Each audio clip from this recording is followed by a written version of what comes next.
urcă și fără să ne punem noi. Mă, că le urcă, mă. Îl urcă, mă. Cu 4-4. Niciodată.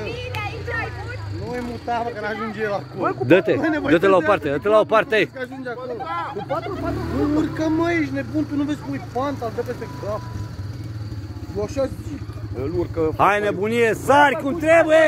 Bă, 4x4, cuptaș. Și greu! Vino coace.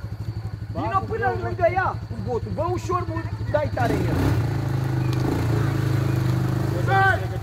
Hai, mă. Hai, mă, Romică. Hai, mă! Hai, mă! Curaj! Curaj! Accelerează! Hai, bă! În primul rând, dacă în partea în care ești acum, nu se poate ca orul drept, orul ca Ești live pe internet! Hai, mă! Dacă te dai așa, te răstori. Dacă te dai așa, Bă, Gogule, pleci, bă, din cadru! E, Romică, bă! Hai, bă, Clau! Hai, Clau! Hai, Clau! Hai, Clau! Hai, Clau! Eu zic că trebuie să o iei mai din larg. N-are nimic, hai, Clau! Hai, Clau!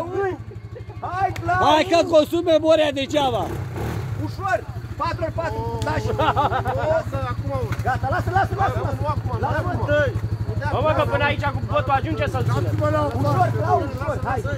Și lasă-te pe coarne în față! Bă, lasă-te pe coarne în față! Ridică-te picioare și lasă-te pe Bă, coarne nu în da față. viteză, Romică!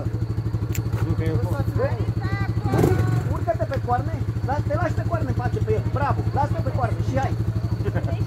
Hai, mă, că Lasă-mă la o parte. Urcă-te unul pe bot, bă!